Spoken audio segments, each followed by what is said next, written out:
Em 18 de junho de 1815, o destino da Europa estava sendo decidido nos campos ensanguentados de Waterloo. Napoleão Bonaparte contra o Império Britânico. Mas a verdadeira guerra por poder não foi vencida com canhões ou cavalaria. Ela foi vencida em uma sala fechada em Londres, através do ataque psicológico mais brutal e genial da história financeira. O arquiteto desse ataque foi Nathan Mayer Rothschild. Ele não disparou um único tiro. Em vez disso, ele usou a arma mais letal de qualquer mercado, o desespero humano. Naquela época, a informação viajava na velocidade de um cavalo, mas Nathan havia construído uma rede de inteligência invisível, mais rápida que a do próprio rei da Inglaterra. Ele sabia o resultado da guerra horas antes de qualquer outro investidor. Mas ter a informação não era o suficiente. Ele precisava que seus rivais entrassem em pânico. Hoje vamos dissecar o dia em que um único homem encenou um teatro tão perfeito de manipulação e medo que induziu a elite britânica a vender seu próprio país por centavos. Esta é a regra de ouro da assimetria de informação, sem ilusões. Apenas a psicologia pura do controle. Em 1815, dados financeiros moviam-se à velocidade do vento e dos cavalos. O governo britânico dependia de mensageiros militares sobrecarregados e rotas oficiais para saber se seu império havia sobrevivido ou ruído diante de Napoleão. Mas Nathan Rothschild não dependia do Estado. Ele entendia que o controle da logística de informação não era um luxo, era a fundação do monopólio.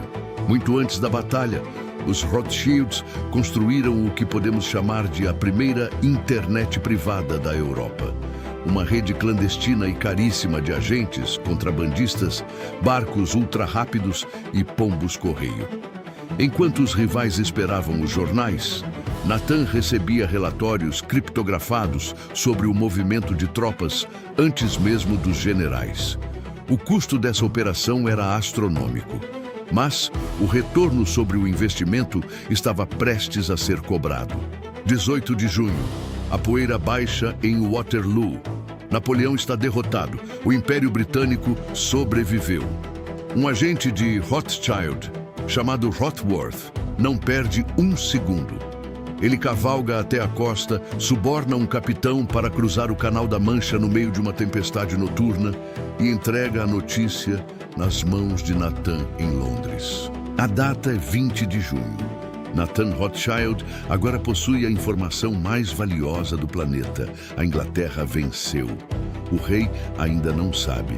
O mercado ainda não sabe. Nathan tem uma vantagem de 24 horas sobre o resto do mundo. A maioria das pessoas compraria títulos britânicos imediatamente para lucrar com a vitória. Mas Nathan não era a maioria. Ele queria o país inteiro por uma fração do preço. E para isso, ele precisava criar o caos. 20 de junho de 1815, Bolsa de Valores de Londres. Todos os olhos estão fixos no pilar de Rothschild, o local onde Nathan habitualmente se encostava. O mercado sabia que a rede de inteligência dele era superior à do Estado. Se Nathan comprasse, a Inglaterra tinha vencido. Se ele vendesse, a Inglaterra estava perdida. Nathan encosta no pilar, olha para o chão com uma expressão simulada de luto e dá um aceno sutil para seus corretores. A ordem era simples: vender. A venda maciça de títulos da dívida britânica, os chamados consols, desencadeou um efeito manada instantâneo. O algoritmo humano do século XIX funcionava exatamente como os robôs de Wall Street de hoje. O pânico gera liquidez. Em questão de horas, os títulos despencaram. Aquilo não era uma queda, era um colapso arquitetado. O valor da Inglaterra estava sendo negociado a centavos. E é aqui que a verdadeira genialidade matemática da operação entra em ação. Quando o preço atingiu o que chamamos hoje de fundo do poço, Nathan não comprou tudo de uma vez com o próprio nome. Isso causaria um choque de demanda e o preço subiria imediatamente. Em vez disso, ele ativou uma rede de dezenas de agentes ocultos, homens de palha, proxies, espalhados pelo pregão. A instrução não era comprar agressivamente, mas sim usar a acumulação fracionada. Eles varriam a liquidez do mercado aos poucos. Se o preço tentasse subir, os agentes pausavam as compras e deixavam o medo derrubar o valor novamente. Era uma máquina de precisão devorando a dívida de uma nação sem alterar o ponteiro do preço. Quando a notícia oficial da vitória em Waterloo finalmente chegou a Londres, no dia seguinte, os títulos dispararam de volta ao topo. Mas o mercado já estava vazio. Nathan e seus agentes ocultos haviam absorvido silenciosamente o controle financeiro do Império Britânico. O teatro havia terminado. A matemática havia vencido. O lucro exato da Operação de Waterloo permanece um dos segredos mais bem guardados da história financeira. Mas o resultado prático foi inegável. Ao comprar a dívida britânica por centavos e vê-la retornar ao seu valor máximo, Nathan Mayer Rothschild multiplicou a fortuna da família dezenas de vezes em 48 horas.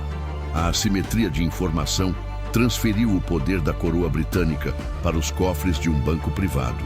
A partir daquele dia, os governos europeus não ditavam mais as regras absolutas da economia. Eles pediam dinheiro emprestado aos Rothschilds.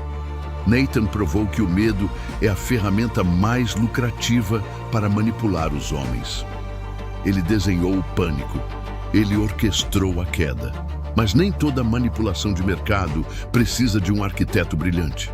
Às vezes, a ganância coletiva cria o próprio abismo. Nathan manipulou um império usando a guerra, mas o que acontece quando uma nação inteira enlouquece, quebra a própria economia e destrói fortunas por causa de uma simples flor?